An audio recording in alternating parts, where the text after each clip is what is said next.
Bem-vindo à continuação do curso Covid-19 e agora iremos falar sobre diagnóstico do Covid. É muito importante que vocês saibam que o diagnóstico da doença, hoje, o que a gente tem a nível de mercado, nós temos dois testes. Um, que é a coleta RT-PCR, que é feita com o SWAB. O que é um SWAB? É um cotonete grandão, que ele vai tirar secreção do seu nariz e da sua orofaringe e vai analisar para detectar se você tem ou não a doença. Esse teste deveria ser feito em massa. Para quê? Para que a gente pudesse conhecer quem são os pacientes, né, que têm Covid positivo e poder fazer a separação de quem é positivo e de quem ainda não tem a doença. Porque no futuro todos vão ter não a doença, mas anticorpos contra essa doença. Mas, infelizmente, como é uma pandemia, não tem volume de produção suficiente para ser testado o mundo inteiro ao mesmo tempo. E o segundo teste, que é um teste mais fidedigno, é um teste imunológico por Covid-19. Ele se faz com a dosagem das imunoglobulinas IgM e IgG. O que é IgM? Essas imunoglobulinas, vamos pensar numa situação de guerra. Nós temos um exército que é primeira linha, que é aquele da linha de frente. Quando você tem uma infecção, seja lá por qual agente for, esse exército vai na frente para matar quem é o invasor. O nome dele é imunoglobulinas M. Logo, quando está no início da doença, a gente tem um aumento do IgM. Uma vez que esta IgM, esta imunoglobulina, descubra como pode matar o invasor, ela vai chegar e comunicar aos outros soldadinhos como é que ela pode matar de maneira eficaz o invasor, o intruso. Aí, os outros soldados, já sabendo dessa informação importante, já vão matar o invasor no local correto, bem no alvo. Isso leva à formação de um soldado onde eles vão ter vitória sobre o invasor, ganhando a guerra. Eles são IgG.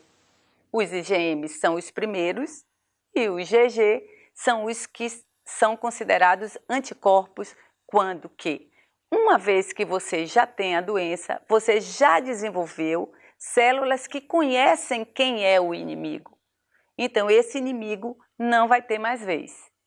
Pode vir novos? Pode, e vai vir, mas a gente, pelo menos para esse, a gente vai ter defesa. Mas para facilitar o diagnóstico, eu achei mais didático dividir o diagnóstico dessa doença de três maneiras. Nós temos o diagnóstico clínico, nós temos o diagnóstico laboratorial e o diagnóstico de radioimagens. Com relação ao quadro leve, né, os critérios clínicos é o quê? A história do paciente. Ele chega no hospital ou no posto de saúde com uma sensação febril ou febre. Pode ser até que no dia da consulta ele não tenha febre, mas ele vai relatar para o médico que ele esteve com febre. Ele esteve febril. Aí, associado a essa febre, ele vai ter tosse, dor de garganta, ou coriza, ou dificuldade respiratória, ou até dores musculares e articulares. Nessa fase, a gente vai considerar este quadro, a nível clínico, como uma síndrome gripal.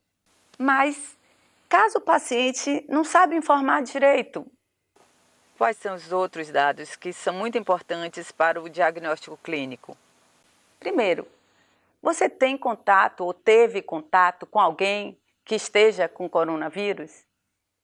Se o paciente disser que nos últimos 7 dias ele teve contato com pacientes de coronavírus, e com o quadro que ele está atual, provavelmente ele é um forte candidato.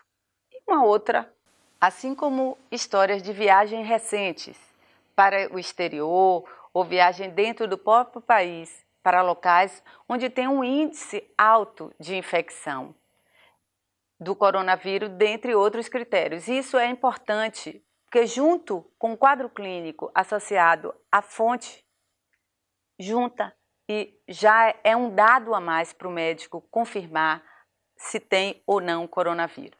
Um outro critério, como eu falei, seria laboratorial. Nessa fase de síndrome gripal, se você fizer exame de sangue, vai dar normal. Normalmente, se um ou outro paciente pode ter um pouco de células de defesa baixa, que é uma leucopenia, mas normalmente todos os valores estão normal.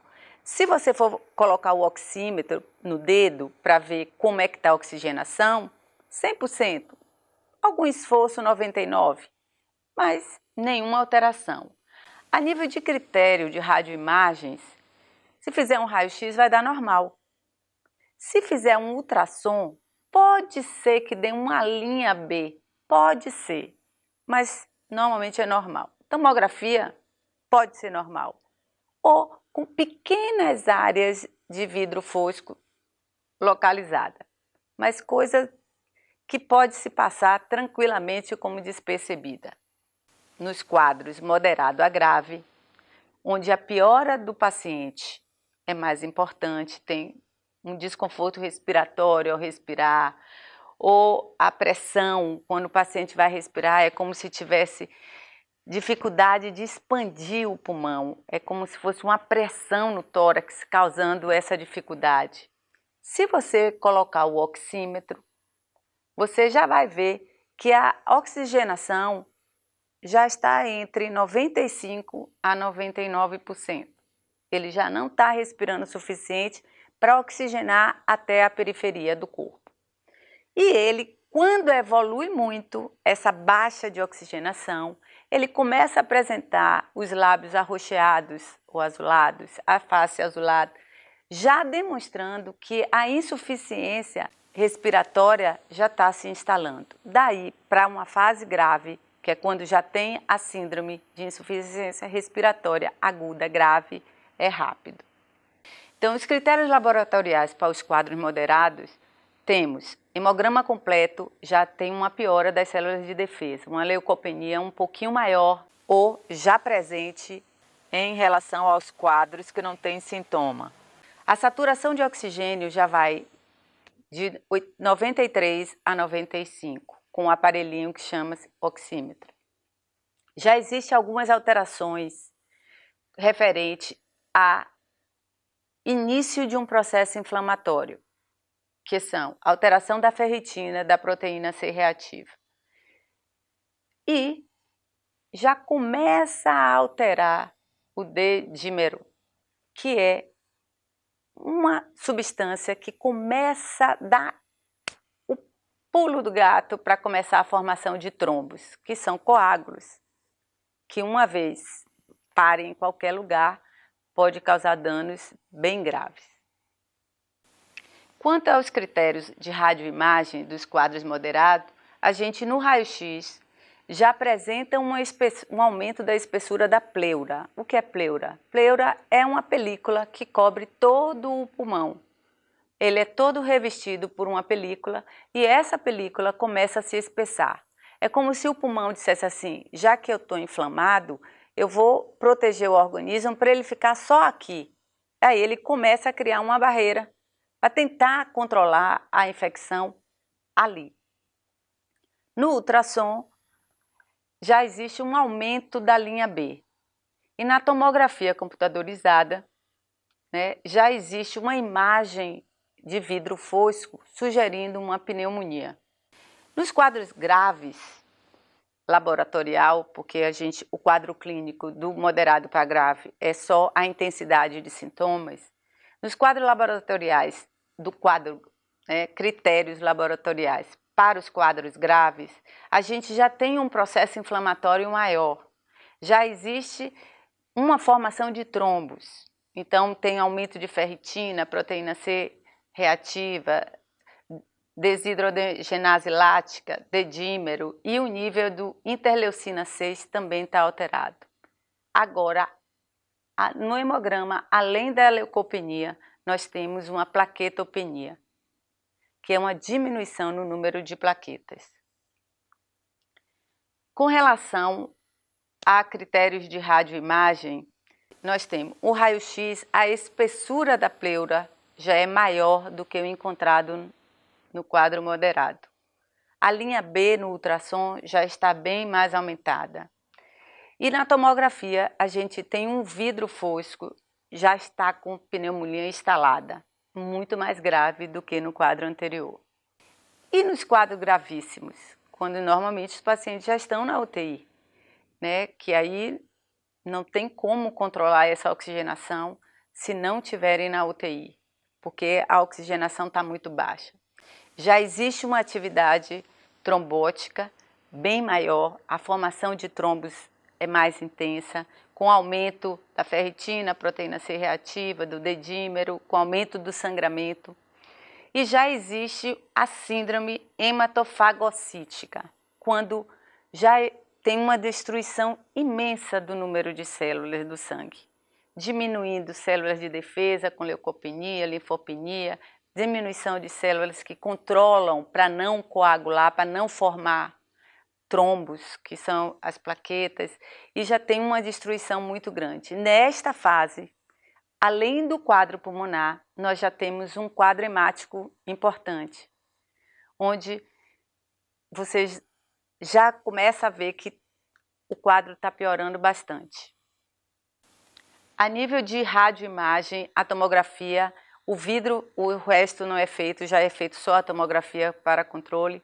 A gente já tem um quadro de vidro fosco em todo o pulmão, demonstrando que a infecção está piorando. Nesta fase, tá, onde já tem comprometimento hemático, 70% a 80% dos pacientes que estão na UTI vão falecer, infelizmente. Eu espero que vocês tenham aprendido tudo ou uma parte do diagnóstico do Covid-19 e eu espero na próxima aula.